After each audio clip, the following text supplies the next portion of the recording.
사도 바울은 우리에게 이제 그리스도인과 사회 또 조직, 국가의 관계에 대해서 말씀하고 있습니다.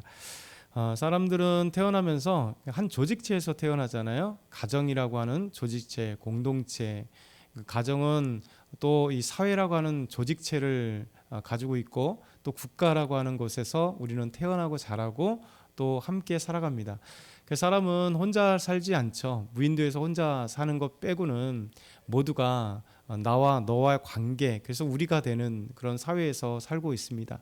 특별히 하나님께서도 이 땅을 창조하셨을 때 아담 혼자 창조하셨지만 그 이후에 독처하는 것이 좋지 못하기 때문에 하와를 하나님께서 지으셨어요. 그래서 하나님께서 가정이라고 하는 아름다운 공동체, 조직체를 처음으로 만들어 주신 거죠. 그래서 이제 가정이라는 공동체가 또 자녀를 낳음으로써 더 많은 공동체가, 그리고 이제 분가하고 또 새롭게 그러면서 사회라고 하는 조직체가 만들어지게 됩니다. 사도 바울은 특별히 그리스도인들은 이 사회, 국가와 어떤 관계에서 살아가야 되는가라고 하는 것을 오늘 말씀하고 있죠. 왜냐하면 사람과 사람이 살아가는 사회 속에서 우리는 살기 때문에 우리가 하나님의 말씀에 순종하여도 또 우리가 서로 사랑을 하려고 해도 이 공동체라고 하는 곳 속에서 존재하기 때문에 그렇습니다. 그러면서 13장 1절에 이렇게 말씀하죠. 각 사람은 위에 있는 권세들에게 복종하라. 권세는 하나님으로부터 나지 않음이 없나니 모든 권세는 다 하나님께로서 정하신 바라. 결국 이제 사람은 이 국가나 조직체, 사회의 일원이기 때문에 그 조직체나 국가, 사회는 보이지 않게 계급이 생기잖아요. 그래서 리더가 생기고 또 다른 말로 하면 권력자가 생기고 또 피지배자들이 생기게 돼 있습니다. 그 가운데 어떻게 해야 될 것이냐. 사회라고 하는 것은 또 때로 이렇게 사장님이 있는 거고 종업원이 있는 것이고 또 뭐든지 다 그렇게 되잖아요. 그러다 보니까 그 속에서 어떻게 살아가야 될 것인가에 대한, 왜냐하면 현실적인 문제이잖아요. 그리스도인들은 저 세상 밖에 사는 게 아니라 사회 속에 살고 국가 속에 살기 때문에 그렇습니다. 그러면서 사도 바울은 사실 이 조직체, 사회, 사람이 만든 이 조직체라고 하는 것은 결국 세상 밖으로 살지 않는 한 그 조직체에서 살아가는데 그 조직체에서 순응하라라는 것이죠. 왜냐하면 이것은 단순하게 만들어진 권세자들이 아니다라고 하는 말씀인 거죠. 이 권세는 하나님께로부터 났다. 사도 바울이 우리에게 정의를 하고 있는 것이죠. 결국 우리가 왜 권세자들에게 복종을 해야 되느냐, 이것은 모든 권세가 다 하나님께 세워진 것이다 라는 것, 신적인 권위, 그러니까 하나님께서 세워주셨기 때문에 모든 권세에 복종, 이게 복종이라는 의미에서 우리 잘 생각해 봐야 돼요. 이 복종은 우리가 이 악을 행하고 모든 걸 하는데 다 그냥 모든 것의 말을 지배하고 모든 것을 따르라라는 것은 아니죠. 이 복종이라고 하는 것은 책임과 의무의 자율적인 관계 속에 있는 것입니다. 왜냐하면 사람은 함께 살아가는 공동체고 사회와 국가를 만들어가기 때문에 이 사회와 국가를 만들어가는 것은 계약 관계예요. 우리가 서로 계약 관계. 그래서 힘 있는 자는 힘이 약한 자에게, 아니면 권세자들은 또 권세가 없는 사람들에게, 지배자들은 피지배자들에게 어떤 것을 갖고 있습니까? 보호라는 의무를 갖고 있게 돼 있어요. 그래서 이 조직체 안에서 이 리더들, 권세자들은 그 나머지 사람들에게 어떤 법령이나 행할 걸 우리가 책임이 있고 거기에 대한 의무를 갖게 돼 있고, 그리고 피지배자들도 우리가 책임 있고 의무가 있으면서 동시에 자율권, 그리고 자기가 권한을 갖고 있습니다. 이것이 사도 바울이 전제되는 거예요.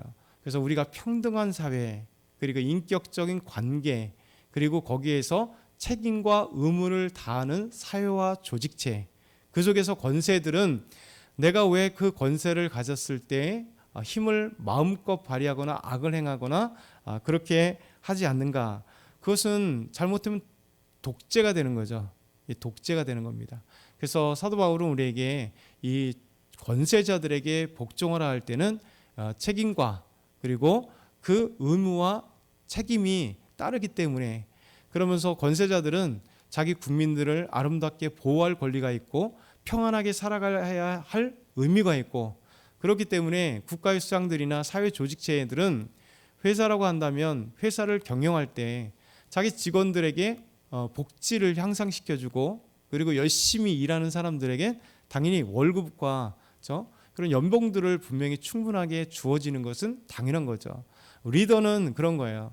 자기 책무가 뭐냐면 많은 우리 회사 직원들이 열심히 일해서 내가 부자 되는 것, 그것만이 목적이 아니라 그것은 나에게 주어지는 귀한 사장으로서, 회장으로서, 리더로서의 또 권세자들로 있어서 자기가 누려야 될 권리이지만, 책임은 뭐냐면 그만큼 열심히 해준 분들에게 보호를 해주고 또 그들에게 무엇인가 아름다운 것들을 해결해 줘야 되는 그런 책무가 리더자들에게, 권세자들에게 있다는 것이죠.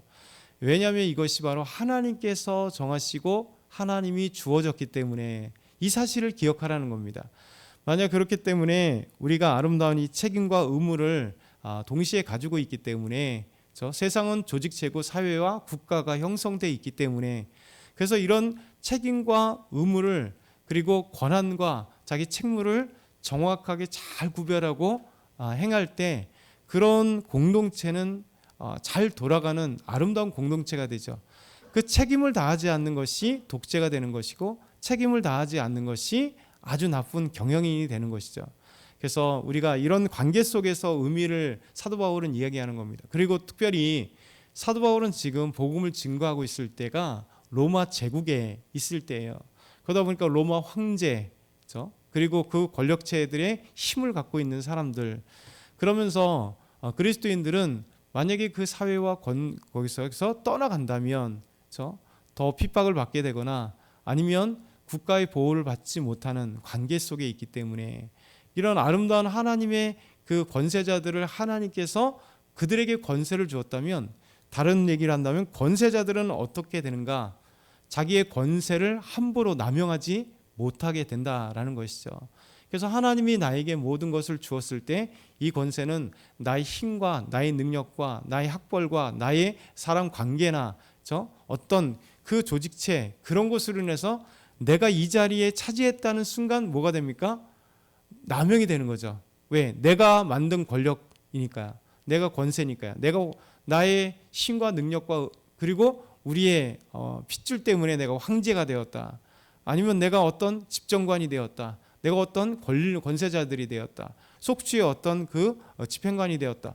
이 모든 것들이 자기의 공을 돌리게 돼 있습니다. 그러면 어떻게 되냐면 다른 사람들을 무시하게 되고 지배하게 되고 그리고 핍박하게 되고 자기에게 이득을 취할 것만 생각하게 되는 거죠. 근데 하나님은 그것이 아니라 대부분 사람들이 그 당시에 그렇게 생각했겠죠. 그 권력을 유지하기 위해서 엄청난 돈을 들이거나 권력을 유지하기 위해서 불법을 행하거나 권력을 따기 위해서 어떤 인간적인 방법을 가져가는 세상 속에 살고 있지만, 사도 바울은 믿음의 사람들은 새로운 눈이 있다는 거죠. 바로 그 권세를 하나님이 주셨기 때문에 그 권세를 누릴 때 책임과 그리고 자기가 해야 될 의무가 분명히 있다는 것을 알라. 그렇기 때문에 권세자들에게 우리가 복종해야 될 이유는 그 권세가 하나님께 났음을 인정하라라는 거예요. 그것이 우리에게 말씀하는 거죠. 그러면서 2절에 그러므로 권세를 거스리는 자는 하나님의 명을 거스림이니 거스리는 자들은 심판을 자취하리라. 이런 관계가 분명히 형성될 때 자발적인 복종이 필요하다는 거죠. 그리고 자발적인 권세자들은 다스림이 필요하다는 것이죠. 그래서 아름답게 이런 관계가 형성되어야 된다라는 것입니다. 그러면서 다스리는 자들은 하나님께서 나에게 이 권세를 주셨음을 기억하면 어떻게 됩니까? 선을 행하려고 노력해야겠죠. 그리고 아름다운 그 조직체를 움직이려고 노력해야 되겠죠. 이것이 바로 권세자들의 책무, 의무인 것이죠. 그러면서 4절 보면 이렇게 얘기합니다. 같이 한번 읽어보겠습니다. 그는 하나님의 사역자가 되게 내게 선을 베푸는 자니라. 그러나 내가 악을 행하거든 두려워하라. 그가 공연히 칼을 가지지 아니하였으니 곧 하나님의 사역자가 되어 악을 행하는 자에게 진노하심을 따라 보응하는 자니라. 아멘. 결국 권세자들은 하나님의 사역자로 이렇게 표현을 해요. 사실 그들이 복음을 전하는 건 아니잖아요. 그럼에도 불구하고 사회를 유지하는 위치에 있기 때문에 그들은 선을 행해야 된다라는 겁니다. 그것을 따르는 지배자들 또 우리 권세자들은 당연히 그 선을 행하기 위해서 노력해야 된다라는 것이죠. 그렇지 않고 권세자들이 악을 행한다면 그들은 심판을 당하게 되는 거죠. 왜? 하나님이 세워주고 있기 때문에 하나님의 무서운 심판이 있다는 거죠. 그래서 이것에 대해서 분명히 기억해야 된다라고 얘기하면서, 그러면서 마지막으로 6절과 7절에 보면 그러면 우리가 국민으로서의 의무가 있다는 거죠. 가장 큰 의무가 뭡니까? 여러 의무 중에 하나가 조세의 의무를 얘기해요. 그래서 너희가 조세를 바치는 것도 이로 말미암는다. 우리는 한 조직돼 있고 국가에 있기 때문에, 거기에 소속돼 있기 때문에 권세자들에게 복종하는 하나의 의무가 무엇이냐면, 그렇죠? 국가에서 매겨지는 조세에 대해서 우리도 잘 들어야, 조세를 잘 내야 국가가 우리에게 책무, 우리를 지켜주거나 여러 복지 또 여러 가지 행할 것들을 당연히 들어가는 게 있고 나오는 게 있는 이 아름다운 구조 속에 있는 거죠. 대표적인 게 바로 조세다. 너희 그리스도인들이 로마인으로서 살아갈 때, 로마의 시민으로 살아갈 때, 로마의 국민으로 살아갈 때 이런 책무를 잊지 말아라 하는 것을 우리에게 보여주고 있습니다. 그러면서 조세에 대해서 그들이 하나님의 일꾼이 되어 바로 이 일에 항상 힘쓰니라. 모든 자들에게 줄 것을 주되 조세를 바치는 자에게 조세를 바치고 관세를 바치는 자에게 받을 자에게 관세를 바치고 두려워하지 마라. 이것이 하나님께서 우리에게 주시는 그 사회 공동체 안에서 있어야 될 거죠. 우리도 대한민국에 살잖아요. 그러니까 대한민국 국민으로서 우리도 의무와 책무가 있고 또 누릴 권한이 있습니다. 대통령은 대통령으로서 권한이 있고 책무가 있어요. 그러니까 자기가 대통령이기 때문에 내가 모든 것을 할 수 있다면 교만하게 되고 엉뚱한 짓을 하게 되겠죠. 그런데 국민이 뽑아준 대통령이라 한다면 나의 책무, 대통령으로서, 장관으로서, 국회의원으로서 자기 책무들이 분명히 있어요. 이것을 잘 기억하는 사람들은 바른 책무를 해요. 근데 어느 순간에 잃어버리기 때문에 그 권한만 행사하려고 하다 보니까 나중에 권한 남용으로 고발당하고 그것 때문에 이제 벌을 받게 되는 거잖아요.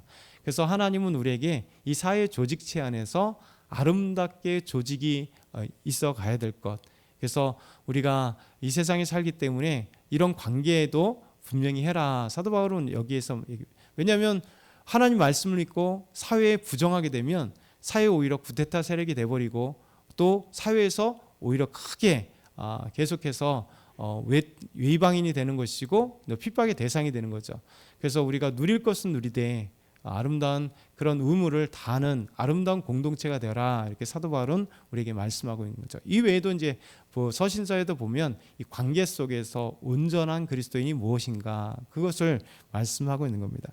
저와 여러분이 오늘도 이 말씀을 기억하시고 아름다운 국민으로서 또 특별히 하나님의 나라의 국민으로서 이 땅과 하나님의 나라와 아름답게 조화롭게 믿음으로 잘 사는 저와 여러분이 다 되길 소망합니다. 오늘도 우리 부흥회를 위해서 뜨겁게 기도하시고 여러분의 기도 제목을 갖고 기도하고 돌아가시기 바랍니다. 사랑의 하나님 아버지 감사합니다. 주께서 역사하시고 인도하시는 감사합니다. 우리 귀한 아버지 부흥회